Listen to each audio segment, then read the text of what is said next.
বিশ্বনবী সরওয়ারে কায়নাত রাসূল পাক সাল্লাল্লাহু আলাইহি ওয়াসাল্লাম ওই সময় সাহাবীদেরকে লক্ষ্য করে বলেছিলেন, ইয়া মাসাবিরা শুনে রাখো, আমি রাসূল পাক সাল্লাল্লাহু আলাইহি ওয়াসাল্লাম জানিয়ে দিই, যিনি কিনা ঈমানদার হবে ওই মানুষটাকে দেখা যাবে, ওই মানুষটা নামাজ আদায় করবে, ওই মানুষটা সালাত আদায় করবে। ইয়া মাসাবিরা শুনে রাখো, ঈমানদার সর্বদা নামাজ পড়বে, আর যিনি কাফির হবে এই কাফিরদেরকে দেখা যাবে এরা কোনোদিন নামাজ পড়বে না, এরা কোনোদিন সালাত আদায় করবে না, এরা কোনোদিন মসজিদে যাবে না। হে তরুণেরা, যুবকেরা, তবে আমি আপনাকে এই কথা বলছি না, রাসূলুল্লাহর হাদিসে কথা প্রমাণ দেয় না যে যিনি নামাজ পড়ে না তিনি কাফির। এ কথা কিন্তু রাসূলুল্লাহ বলেনি। আসলে যিনি কাফের তিনি কখনোই নামাজ পড়বেন না, ওই মানুষটা নামাজি হতে পারে না।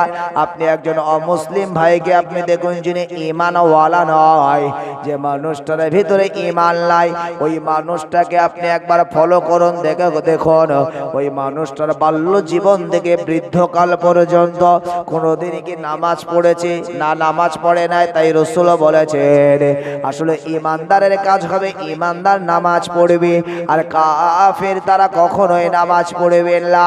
হে তরুণেরা, যুবকেরা, এখানে রাসূল কাফের বলেন নাই, কিন্তু কাফেরদের সিফাত বয়ান করেছেন, কাফেরদের গুণাবলী বয়ান করেছেন। আসলে আমরা যারা নামাজ পড়ি না, আমরা যারা নামাজ আদায় করি না, এটা হলো কাফেরদের একটা গুণ। এই গুণ আমার ভিতরে আছে, একদিন আমি যে কাফের হব না এটা বলা যায় না। ভাই আমার দোস্ত আমার, ওই জন্য মনে রাখতে হবে আমরা আসলে কি ঈমানটুকু নিয়ে কবরে যেতে পারি? ভাই ঈমানটুকু নিয়েও যদি কবরে যেতে পারি, আমরা জানি যে কলেমা পড়া মানে ঈমান আনা। ভাই আমার দোস্ত আমার, হাদিস পাকে এসেছে, কথাগুলো একটু বোঝার দরকার। ক্বালান নবী সাল্লাল্লাহু আলাইহি ওয়াসাল্লাম মান ক্বালা লা ইলাহা ইল্লাল্লাহ ফাদাখালাল জান্নাহ। বিশ্বনবী আমার বলেছেন, যে মানুষটার জবানের ভাষা হবে লা ইলাহা ইল্লাল্লাহ, যে মানুষটা তেলাওয়াত করবে লা ইলাহা ইল্লাল্লাহ, আর আমি রাসূলে পাক জানিয়ে দিলাম ফা দিয়ে, এখানে আল্লাহ বললেন এই লা ইলাহা ইল্লাল্লাহ পড়ার দায়িত্ব ফা দিয়ে দায়িত্ব বোঝানো হয়েছে। আল্লাহর নবী বললেন যারা এই কলেমার দায়িত্ব আদায় করবে, লা ইলাহা ইল্লাল্লাহর দায়িত্ব আদায় করবে, দাখালাল জান্নাহ, ওই মানুষগুলো একদিন প্রবেশ করবে আল্লাহ পাকের দয়ার জান্নাতি। যারা একবার যাদের ভাষা হবে লা ইলাহা ইল্লাল্লাহ, যারা কলেমা পড়বে লা ইলাহা ইল্লাল্লাহ, ওই মানুষগুলো আল্লাহর দয়ার জান্নাতে প্রবেশ করবে। আর একবার জোরে বলুন সুবহানাল্লাহ। হাদিসটা খালি এই পর্যন্ত জানলে আমাদের বোঝার ভুল হবে। আমরা লা ইলাহা ইল্লাল্লাহর যে কি দায়িত্ব সেটা আমাদের এখনো বুঝে আসে না। হে তরুণেরা, যুবকেরা, এইভাবে কলেমার দায়িত্ব কলেমার সম্পর্কে অপর আরেকটি হাদিসে নবীজি বললেন, ক্বালা মুআয লাব্বাইকা রাসূলুল্লাহ শাহাদাতু আল্লা ইলাহা ইল্লাল্লাহ হারামাল্লাহু আলাইহিন নার। হে দুনিয়ার মানুষ শোনো, বিশ্বনবী সাহাবী মুআযকে ডেকে বললেন, হে বাবা সাহাবী মুআয শোনো, লাব্বাইকা রাসূলুল্লাহ, জি হুজুর বলুন, শাহাদাতু আল্লা ইলাহা ইল্লাল্লাহ। হে বাবা সাহাবী মুআয, যদি আমার কোন উম্মতি একবার শাহাদাতের বাণীটা পড়ে নাই, একবার যদি কলেমা শরীফটা পড়ে নাই, আল্লাহ ছাড়া পৃথিবীতে কোনো স্রষ্টা নাই, আল্লাহ ছাড়া পৃথিবীতে কোনো মাবুদ নাই, সেই আল্লাহই হলেন আমার রব, সেই আল্লাহই হলেন আমার সব। ভাই আমার দোস্ত আমার, বিশ্ব নবী হাদিসে বলেছেন হারামাল্লাহু আলাইহিন নার, ওই মানুষটার জন্য আল্লাহ পাকের জাহান্নামের আগুন হারাম হয়ে যাবে। ভাই আমার দোস্ত আমার, আমরা খালি এই ওয়াজগুলো এইভাবেই বুঝেছি যে কলেমা পড়া মানে ঈমান আনা, কলেমা পড়া মানে জাহান্নাম হারাম হয়ে যাওয়া, কলেমা পড়লেই মানে জান্নাতে চলে যাব, কলেমা পড়া মানে ঈমান আমার পাকাপোক্ত। ভাই আমার দোস্ত আমার, ভুল আমায় বুঝবেন না। প্রথম হাদিসে নবীজি বললেন, মান ক্বালা লা ইলাহা ইল্লাল্লাহ ফা, এই লা ইলাহা ইল্লাল্লাহর দায়িত্বটা যিনি আদায় করবে, দাখালাল জান্নাহ, ওই মানুষটাকে আল্লাহ জান্নাতে প্রবেশ করবে। ভাই আমার দোস্ত আমার, আমাদের ঘরের মেয়েদের বিয়ে হয়, ছেলেদের বিয়ে হয়। এই ছেলে এবং মেয়েকে বিয়ে দেওয়ার সময় একটা ইজাব আর কবুল হয়। ছেলের পক্ষ থেকে মেয়ের কাছে ইজাব অর্থাৎ প্রস্তাব পাঠানো হয়, অমুক গ্রামের ছেলে, অমুকের ছেলে, অমুক এত টাকা দিন মোহর ধার্যে বিবাহ করতে আসিয়াছি, তুমি কি কবুল? মেয়ে বলে আলহামদুলিল্লাহ আমি কবুল। বলাতে হয়ে গেল স্বামী আর স্ত্রী, একজন স্বামী আর একজন স্ত্রী। জানার যিনি স্বামী হয়ে গেলেন, স্ত্রীর কিছু হক আছে, আর যিনি স্ত্রীর স্বামী হয়ে গেলেন, উভয়ের ভিতরে কিছু দায়িত্ব চলে এসেছে। স্বামীকে স্ত্রীর হক আদায় করতে হবে, আর স্ত্রীর স্বামীর হক আদায় করতে হবে। যেমন স্ত্রীর হক স্বামীকে আদায় করতে হবে, ওই স্ত্রীকে খাওয়া দাওয়া যা কিছু লাগবে দিতে হবে, তার জামা কাপড় পোশাক আশাক, তার শখ আশা আকাঙ্ক্ষা তামান্না তাকে দিতে হবে। আর ওই স্বামীর হক হলো স্ত্রী তাকে দুবেলা দুমুঠো রান্না করে দেবে, স্বামীর খেদমত করবে, বিছানা করে দেবে। স্বামীর পিতা মাতা থাকলে তাদেরকে খেদমত করবে, সংসারে কাজবাজ করবে। কথা ঠিক না ভুল? উভয়ের ভিতরে একটা দায়িত্ব চলে আসে। ইজাবটা কি হয়, বাক্যগুলো ভাষাগুলো কি হয়, যে আমি অমুকের ছেলে, অমুক এত টাকা দেন মোহর ধার্যে তোমার সাথে বিবাহ করতে আসিয়াছি। সে বলে খালি আলহামদুলিল্লাহ কবুল। তার বলা থাকে আলহামদুলিল্লাহ, এর নাম, এর বাপের নাম, কোথায় তার বাড়ি, কত টাকা দেন মোহর, তুমি কবুল। হে তরুণেরা, যুবকেরা, হে আমার মুরব্বিয়ানেরা, এবার আমি যদি আপনাকে বোঝানোর জন্য বলি, আপনার ঘরের ছেলেটা বিবাহ করে বাড়িতে বউ নিয়ে এসেছে। এবার এই বৌমাটা ঘরেতে বৌমা হিসাবে আছে। ভাই আমার দোস্ত আমার, একদিন দুদিন তিন দিন চলে গেল, বৌমা হয়েই আছে, বৌমা সেজেই আছে, সংসারের কোনো কাজে বাজারের দিকে তার ধ্যান নাই, মন নাই। এবার আপনার ঘরের ছেলেটা বৌমাকে ডেকে বলছে, এই দেখো তুমি আমার স্ত্রী, তোমাকে বিবাহ করেছে, আমার বাপ মা বুড়ো হয়ে গেছে, ভালোভাবে রান্না বান্না করতে পারে না, কাজকর্ম করতে পারে না, বরং তোমাকে বিবাহ করেছে একটু আমার মা বাপের জন্য একটু আরাম হবে, মায়ের একটু হাতের কাজ করে দেবে। ওই সময় বিবি বলছে, আমার স্বামী খবরদার, আপনি আপনার সংসারের কাজের কথা আমাকে বলবেন না, কারণ আপনি যে আমাকে বিয়ে করেছিলেন, বিয়ে করার সময় যে প্রস্তাব রেখেছিলেন, আপনি বলেন নাই যে আমার বাড়িতে আমার মা বাবা আছে, তাদের খেদমত করতে হবে, রান্না বান্না করতে হবে, ইত্যাদি ইত্যাদি কাজকর্ম আছে, সবগুলো করতে হবে। যদি তোমার মন থাকে তাহলে তুমি বলো কবুল। এত কথা বলা ছিল না, আপনি খালি বলেছিলেন আমার নাম অমুক, বাপের নাম অমুক, গ্রামের নাম অমুক, এত টাকা দেন মোহর। আমি বলেছিলাম আলহামদুলিল্লাহ। এখানে এই যে ইজাবের মধ্যে কথাগুলো বলা ছিল না, আমি এগুলো মানতে পারবো না। ভাই আমার দোস্ত আমার, এখন যদি আমাদের যুবকেরা বলে লা ইলাহা, নেই কোন স্রষ্টা, নেই কোন ইলাহা, নেই কোন রব, নেই কোন প্রভু, ইল্লাল্লাহ, আছে একমাত্র আল্লাহ। এই কলেমার মধ্যে নাই নামাজের কথা, কলেমার মধ্যে নাই রোজার কথা, কলেমার মধ্যে নাই হজের কথা, কলেমার মধ্যে নাই যাকাতের কথা, কলেমার মধ্যে নাই দানের কথা, কলেমার মধ্যে নেই ভালো ভালো কাজের কথা। কিন্তু না না না ভাই আমার দোস্ত আমার, তারপরেও কলেমা পড়ার পরে কেন আমাকে নামাজ পড়তে হবে? কোরআন শরীফে আমার আল্লাহ বললেন, ইয়া আইয়ুহাল্লাযীনা আমানু দুখুলু ফিস সিলমি কাফা, তোমরা যখন ঈমান আনবে, ঈমান আনার সাথে সাথে তোমরা ইসলামের ভিতরে প্রবেশ করবে।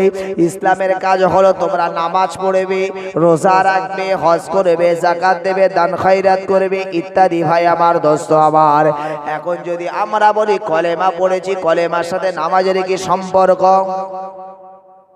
আপনি বলতেই পারেন, কিন্তু ভাই আমার দোস্ত আমার, কোরআন বলছে ইয়া আইয়ুহাল্লাযীনা আমানু, যখন তুমি ঈমান আনবে, যখন তুমি কলেমা পড়ে নেবে, সত্যি অন্তরে যদি বিশ্বাস স্থাপন করো, আমি আল্লাহ জানিয়ে দিলাম উদখুলু, আর বাইরে নয়, প্রবেশ করো, ফিসসিলমি কাফা, ইসলামের ভিতরে পরিপূর্ণ। ঈমান আনার পরে কোরআন কাজ আপনাকে বুঝিয়ে দিয়েছে। আপনি যদিও বলেন যে কলেমার ভিতরে আমি নামাজ পাইনি, ভাই আমার দোস্ত আমার, কলেমা পড়া মানে আপনি একজন ঈমানদার, আর একজন ঈমানদারের দায়িত্ব কি তা কোরআন বুঝিয়ে দিয়েছে। ঈমানদারের দায়িত্ব হলো নামাজ পড়ো, রোজা রাখো, হজ করো, যাকাত দাও, ফিসসিলমি কাফা, ফিসসিলমি, ইসলামের ভিতরে আমাদেরকে প্রবেশ করো। ইসলামের ভিতরে পরিপূর্ণভাবে আল্লাহ প্রবেশ করার কথা বলেছে। ইসলামের কাজ, ইসলামের দায়িত্বগুলো আমাদেরকে আল্লাহ বুঝিয়ে দিয়েছেন আমার নবীর মাধ্যমে, কোরআনের মাধ্যমে, নবীর সুন্নাহর মাধ্যমে। ভাই আমার দোস্ত আমার, তো সেইভাবে মহান আল্লাহ আমাদেরকে চলতে বলেছেন, যেভাবে চলার আমাদের দরকার, সেই চলাগুলি কোরআন এবং হাদিসের অনুকূলে। ভাই আমার দোস্ত আমার, যদি চলতে পারি তবে আমাদেরকে ময়দানে মাহাশরে আল্লাহ নাজাত দেবেন, না হলে আমাদেরকে ধ্বংসের পথে নেমে যেতে হবে। ভাই আমার দোস্ত আমার, আসুন আমরা একটু নবী পাকের মহাব্বতে আল্লাহ পাকের সম্মুখে একটু দাঁড়িয়ে সালাতুস সালাম পড়ি। ইয়া নবী সালাম,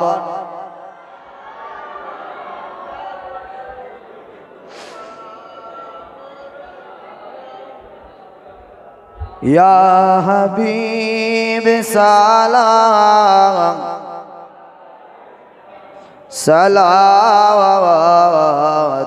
সালাওয়াতুল্লাহ, তালা আল বদরু আলাইনা মিন সানিয়াতিল বিদাই ওয়াজাবা শুকরা আলাইনা মাদা লিল্লাহি দাই। ইয়া নবী সালামান, ইয়া রাসূল,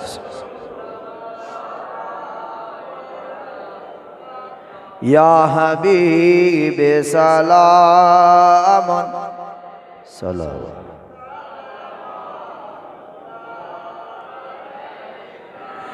जब नबी पैदा हुए थे,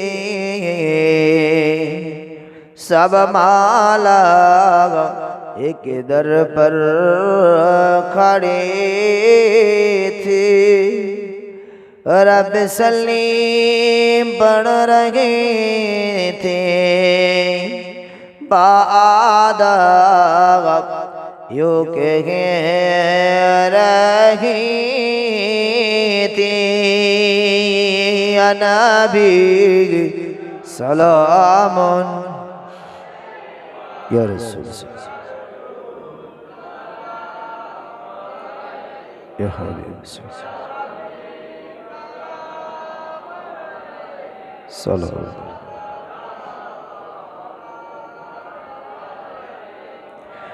जिब्राइल डाकेन बारे बार, खुले दाओ আসমানের দুয়ার,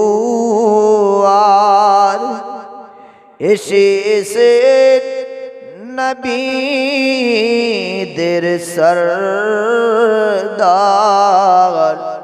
করিতেন যে খোদার দিদার, ইয়া নবী সালামান, ইয়া রাসূল, ইয়া হাবিব সালাম, সালাম।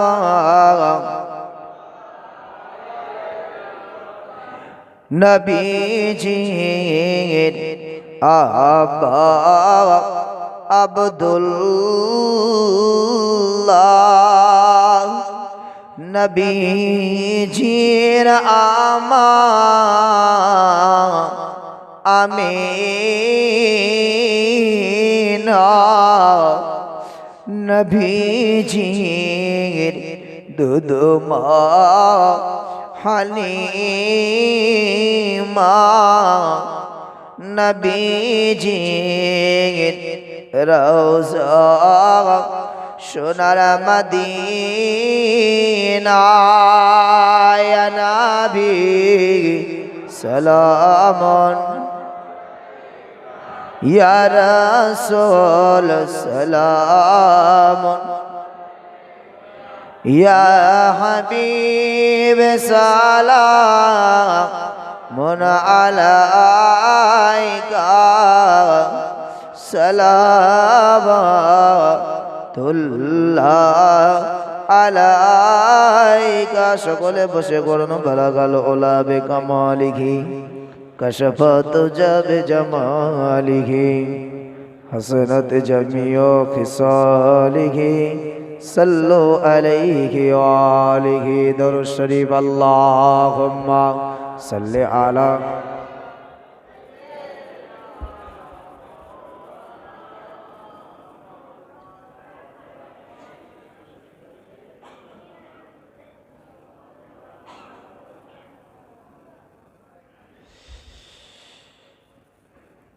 हम मदीने में तन्हा निकल जाएंगे और गलियां में कसदाम भटक जाएंगे, नाम उनका जगह भी लिया जाएगा, जिक्र उनका जगह भी किया जाएगा, नूर ही नूर सीना में भर जाएगा, सारे महफिल में जज्बे लपक जाएगा। अल्लाहुम्मा सल्ली अला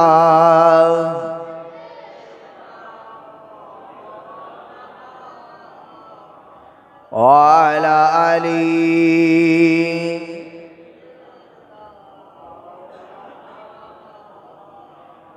মাশাআল্লাহ, আপনারা দীর্ঘক্ষণ ধরে আলোচনা শুনছেন। আমি যদিও শেষ করার নিয়াতে আমি সালাম কিয়াম পড়িনি, আমি স্পেশাল একটি বিষয়ের উপরে আলোচনা, যেটি হলো আমাদের আর কয়েকটি দিন পরই আসছে রমজানুল মোবারক মাস। এই রমজানুল মোবারক মাস সম্পর্কে কয়েকটি কথা, যদিও সময় উপযোগী কথা, সেহেতু এটা একটা হক রয়েই যায়। আমি আর অল্প কিছু সময় সেই বিষয়গুলো নিয়ে একটু আলোচনা করতে চাই, কারণ এই রমজানুল মোবারক মাস সম্পর্কে মহান আল্লাহ কোরআনে বলেছেন, ইয়া আইয়ুহাল্লাযীনা আমানু কুতিবা আলাইকুমুস সিয়াম কামা কুতিবা আলাল্লাযীনা মিন ক্বাবলিকুম লাআল্লাকুম তাত্তাকুন। পৃথিবীর মানুষ, তোমরা কি মনে করো, হে ঈমানদার, তোমরা এটা কি জানো যে আজ তোমরা পৃথিবীতে খালি রমজানুল মোবারক মাসের রোজা তোমরা রাখো নাই, এই রোজা খালি তোমাদের জন্য ফরজ করা হয় নাই, বরং পূর্ববর্তী নবীর উম্মাতদের প্রতিও এই রোজাকে ফরজ করা হয়েছিল। এই যে রমজান মাসের রোজা আমাদেরকে রাখতে হয়, এই রোজা পূর্ববর্তী যে সমস্ত নবী রাসূলরা এসেছেন তাদের উম্মাতিদের কাছেও আমার আল্লাহ ফরজ করে এই রোজাকে পাঠিয়েছিলেন। এই রমজানুল মোবারক মাসের রোজা হলো আমাদের জন্য একটি বরকতময়। এই রমজানুল মোবারক মাসের রোজা যদি আমরা রাখতে পারি, নবীজি সাল্লাল্লাহু আলাইহি ওয়াসাল্লাম বললেন, তোমাদের প্রতি আল্লাহ খুশি হয়ে যান, রাজি হয়ে যান। একবার জোরে বলুন সুবহানাল্লাহ। যারা রোজাদার হবেন সেই রোজাদারদের প্রাইজ স্বয়ং আমার আল্লাহ নিজেই দেবেন। একবার জোরে বলুন সুবহানাল্লাহ।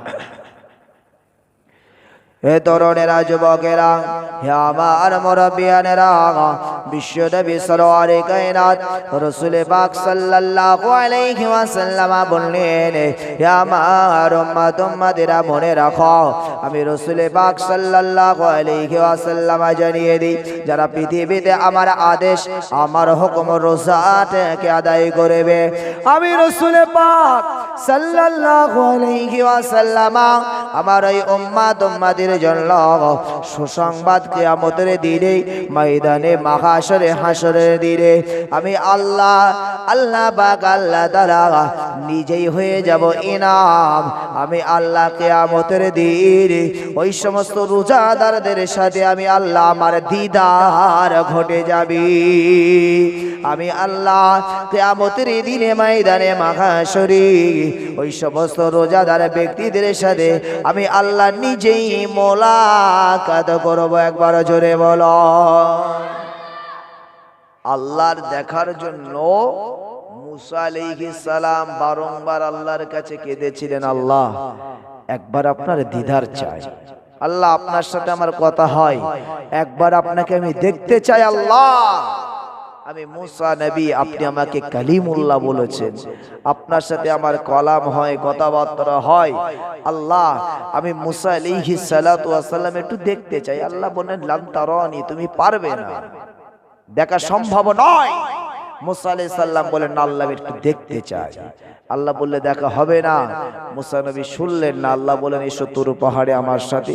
মুসা নবী গেলেন। আল্লাহর ৭০,০০০ নূরের পর্দার মধ্য থেকে একটু খালি আল্লাহর নূরের ঝালক মুসা নবীকে দেখানো হলো, বেহুশ হয়ে জমিনে পড়ে গেলেন। একবার জোরে বলুন। আর আল্লাহ বলছে, উম্মতে মুহাম্মাদি শোনো, তোমরা রমজানুল মুবারক মাসে রোজা রাখবে, আমি আল্লাহ তোমাদের জন্য উপহার হয়ে যাব। ভাই আমার, দোস্ত আমার, মুসা আলাইহিস সালাতু ওয়াস সালাম আল্লাহর কাছে জিজ্ঞাসা করছেন, আল্লাহ আপনার সাথে আমার সাথে কথা হয়, কত দূর থেকে কত কাছ থেকে কথা হয় আল্লাহ? আপনি বলেছেন মুসা নাজি, মুসা নবীর আর একটা লাকাব হলো নাজি।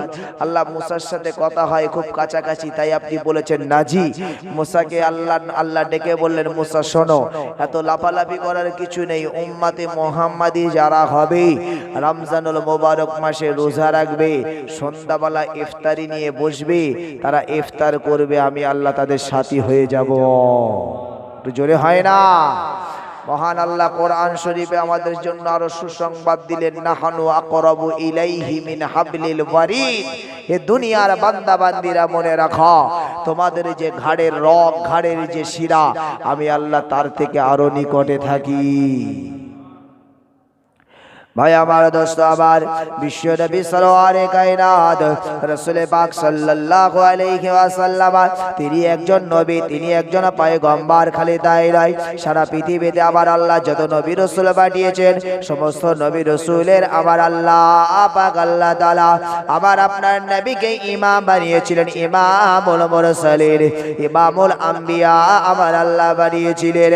হে তরুণেরা, যুবকেরা, হে আমার মুরব্বিয়ানেরা, সেই বিশ্ব নবী সরওয়ারে কায়নাত রাসূল পাক সাল্লাল্লাহু আলাইহি ওয়াসাল্লাম হুজুর আমার এই রমজানুল মুবারক মাসের আগে অর্থাৎ রজব মাস থেকে বলা হয়, বিশ্ব নবী আমার আল্লাহর কাছে বারংবার দোয়া চাইতেন, হে আমার রব, হে আমার আল্লাহ, আমি আপনার পয়গম্বর নবী মুহাম্মদুর রাসূলুল্লাহ সাল্লাল্লাহু আলাইহি ওয়াসাল্লাম, আল্লাহ আপনি আমার এই রজব মাসকে পার করিয়ে, আল্লাহ আপনি শাবান মাসকে পার করিয়ে আমার রমজান তাক হায়াতকে বাড়িয়ে দেন।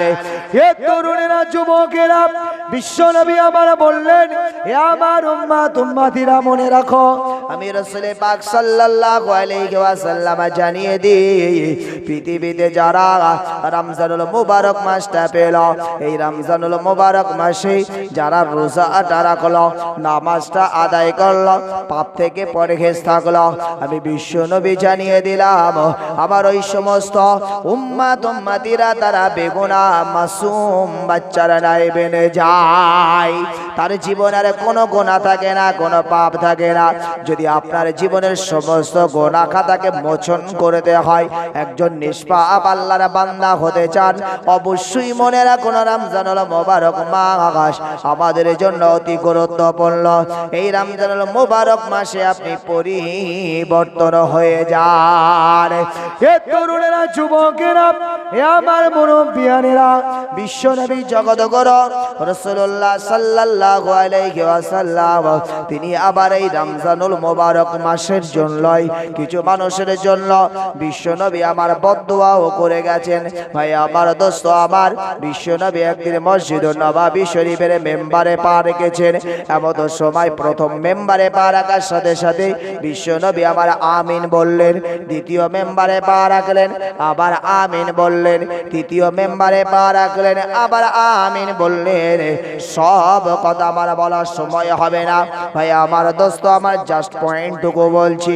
বিশ্বনবীর কাছে সাহাবীরা জিজ্ঞাসা করলেন, ইয়া রাসূলুল্লাহ, ইয়া হাবিবাল্লাহ, হুজুর আপনার কাছে আমাদের জিজ্ঞাসা, আপনি যখন মসজিদ নববী শরীফে পা রাখছিলেন ওই সময় আপনি কেন আমিন আমিন আমিন বলছিলেন?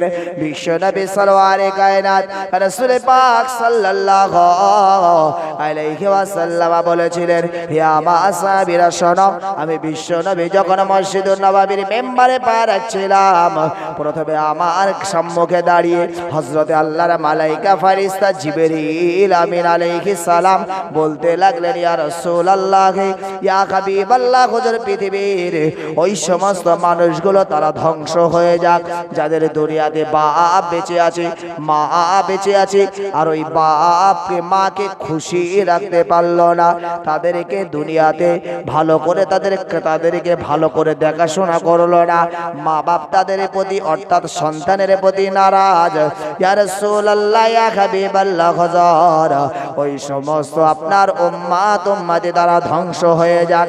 বিশ্বনবী আবার বললেন, পৃথিবীতে ওই নিয়ামত মা এবং বাপকে যারা ভুলে গেল, আমি রাসূল পাক সাল্লাল্লাহু আলাইহি ওয়াসাল্লাম আমিও তাদের জন্য ধ্বংস কামনা করি।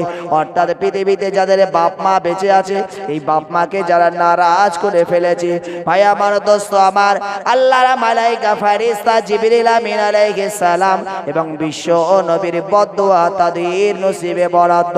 ভাই আমার দোস্ত আমার, বিশ্ব নবীর বদদুয়া যদি আমাদের জন্য থেকে যায়, যদি আমার জন্য বিশ্ব নবীর বদদুয়া, আপনার জন্য বিশ্ব নবীর বদদুয়া লেগে যায়, ভাই আমার দোস্ত আমার, এই দুনিয়া এবং আখিরাত দুটোই আমাদের জন্য সৌভাগ্যের নয়।